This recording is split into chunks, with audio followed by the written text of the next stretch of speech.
Sheriff's office, start eviction.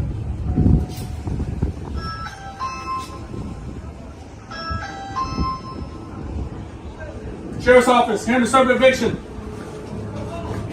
for everybody inside this residence. Okay, we're serving eviction. Open up the door, ma'am. I'm not getting an eviction from nobody. I've been here for 20 years. I'm not evicted. You go through a process. I haven't been through no process. Can't nobody just come up here. My name is Miss Green. Okay, Miss Green, Deputy Sutton. We post a notice on your door.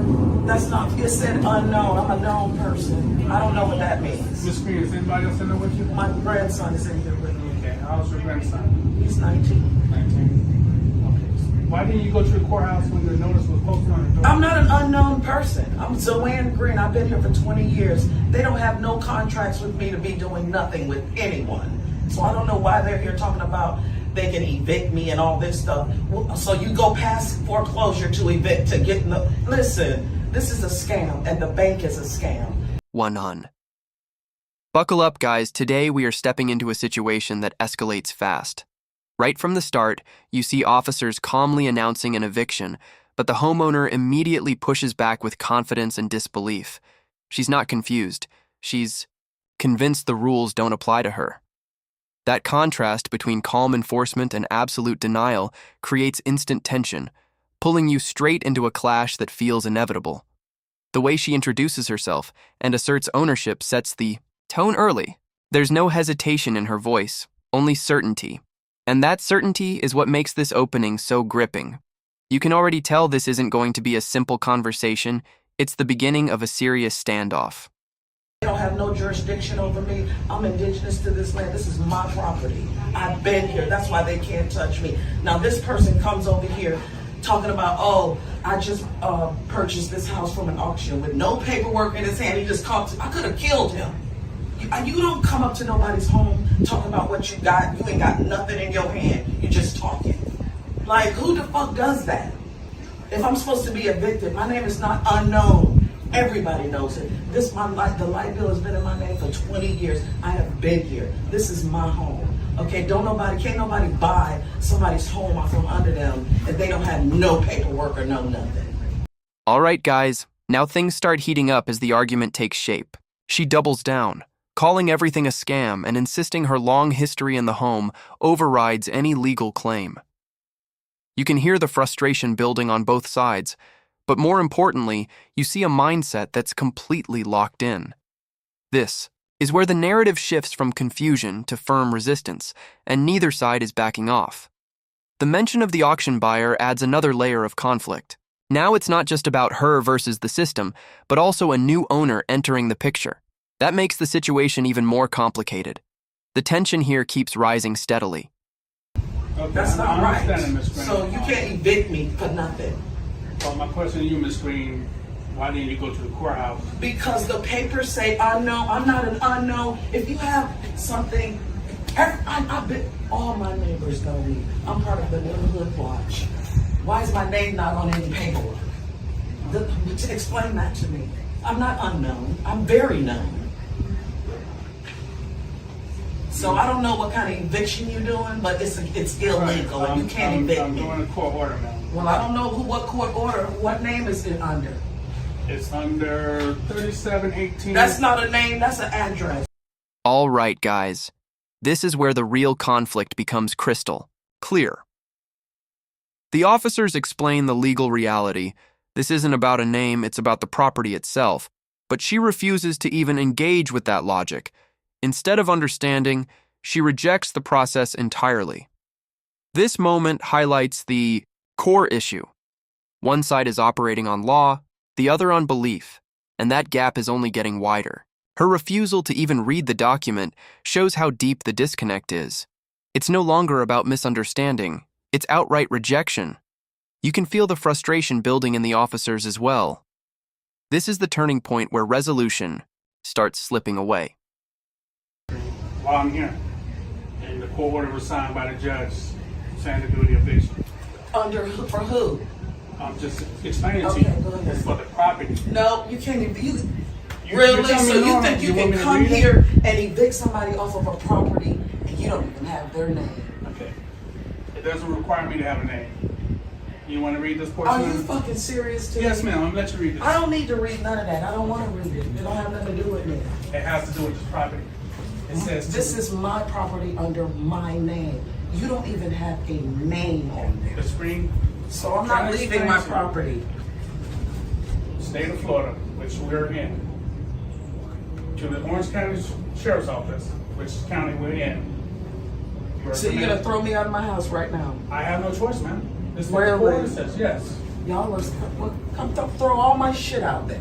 Since you're gonna do that So it says- to an indigenous person So of it this says, land, so you go to do remove it. all persons. You're not removing me from my property. All right, guys.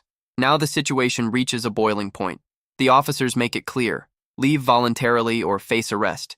And suddenly the stakes are no longer theoretical. Her tone shifts into outrage and defiance, even bringing in emotional and racial accusations. This is where tension peaks, because the consequences are now immediate, and you can feel that something is about to give. The back and forth becomes sharper and more intense. There's less talking and more confrontation. Both sides are standing, firm, but only one side has legal authority. That imbalance is what makes this moment so intense and uncomfortable to watch. So you about to take me out of here? How? Voluntarily, preferably. You listen. I'm telling you, you're not removing me out of my property. Okay. I'm not leaving. So Okay. We don't want to take you to jail, sir. really, you. Right. This is pathetic. Y'all are something else, and We God don't will wanna- deal we with don't you. wanna get to that God point. will deal with you. Okay. I'm not leaving my house. This is my property. You walk up here with a guy. What is he I'm doing? walking up Who is there- that I'm white walking man up there coming with up here court trying to order. take black people's homes? Court order. No, you walked up here with a guy with no name on no paper. We keep one certain. There's no name on that paper. You think you can throw me out of my house? That is against the law. I'm sorry. You can't. All right, sir. You gotta leave, man. You got a court order to move off. I gotta leave. Look, If all you my like, stuff you can is go in to- here. you All can my go to life the is court. in here. I've been here for 20 years. At 3718. Really? Just like that's your mother. That's my Okay, grandson. just like I was praying to your grandmother, we got a court order to remove all persons from this address. 31. I need the supervisor to come over here or somebody. Because I'm not, this is not happening to me. I don't, they think they It's can an just come and eviction. take you out your home. That is a shame. All right, guys. This part hits differently because the emotion starts to crack through the defiance. She mentions her family and admits she has nowhere to go, which adds a layer of reality to everything we've seen so far. But even in that vulnerable moment, she refuses to accept what's happening. It's a powerful mix of desperation and denial, making the situation feel heavier and more human. You start to see the real consequences behind the arguments. This isn't just about beliefs anymore. It's about losing a home. The emotional weight here is undeniable. And yet, the resistance still doesn't fade. Somebody You know over what y'all. eviction is? Okay, so that's what we're doing right now. You can't evict some. They don't even have my name on their paperwork. They just want to throw me up out of here. And that guy over there did it. He went and got them. With no paperwork, just come to your house. Y'all do that to black people all day long. He got some paperwork with nobody's name on it. And he thinks he can for the property, not the persons that's in the Step property. out, sir. You can step out there. Yeah, you're not in trouble. I'm You not want to see scared of it, these right? So it people. says step out. Okay. And I don't even know why you're showing it to him. I'm the grown person. You didn't want to look at it, man. I don't need that. My name ain't on He's it. in the door, right? Yeah, but my name ain't on it. We're in the state of Florida, right? You don't even have his I glasses work for the on. Orange County Sheriff's Office. You are commanded to remove all persons from 3718 I Freakout can't believe Avenue this. I'm and really put appalled this right company now. in possession of the property. This is a shame. So I don't know where they think I'm gonna go. I don't have They no don't place say to go. I'm gonna no sit name here on on this it. damn porch. To remove the person out the house? Remove all persons. That's a shame. So, That's- so your I'm gonna best have interest to is to sue gather the your shit. belongings because we're I going don't to have nowhere to go. Go to the court and try to fight this. Really? But I can't- need to get out of my I house can't first. stop this eviction. That is a shame. And look at you.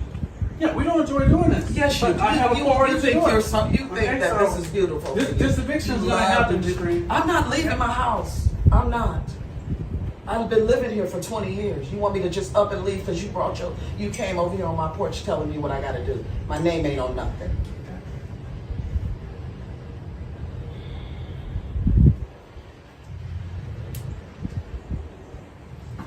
Alright, guys, this is where everything comes full circle. The narrator lays out exactly how this situation unfolded: missed court dates, lost opportunities, and choices that led here. Meanwhile, she continues to stand firm in her beliefs, even as reality closes in. The final perspective from the actual homeowner adds closure, grounding the situation in facts. It ties the entire story together and answers the lingering questions. You see both sides clearly now, but the outcome was always heading this way. It's a tough but important reminder of consequences. If you found this breakdown insightful, make sure to like the video, subscribe to the channel, and we'll see you in the next video. So you gonna take me to jail? Man, we don't want to do that. You don't want to, but you will in a heartbeat. You don't care about nobody. You have nothing inside of you. That is not Nothing. our preferred option. And I pray for you because something gonna happen to both of y'all for coming in here trying to remove somebody from their house because of that piece of shit. He's a foreigner It's not a on my it's a land. cost of the court order. You will pay dearly, honey, if I leave here because I don't have no place to go and I'm not leaving. I got too much shit to get out of here. So I don't know what we're gonna do, but you might need to go back to the judge and tell him I said to call me. That's something you should have did, man. I don't need to do that. That's not none of it is on my name is not on any. They're not talking to me. Okay. So you're not a person, I'm not my name. I have a name and an identity. but you are a person. Right? It doesn't say person. It It says- says it needs to say the person that has been here. The light bill is in my name for So that's 20 something years. you have to talk to the court about. I don't need to talk to no court. I'm indigenous. This is my land. Wow, the land of make-believe. Well, we got a bit of a situation. Bought this house at the auction. She's claiming it's sovereign property. We had to go through the eviction process. She's called me many names. Looks like she has requested all the officers' names and badge numbers, and they are writing this information down. Yeah, she's asked for all their badge numbers and names. I guess she can file a complaint. She could have showed up for court, by the way, but her reason for not going to the court date was she has a name. Her name is not unknown. She's going back to the door to do something. She unlocked the door, went back in for some reason, don't know why. The police officers are going in with them. They have a car. And for the record, it is a BMW.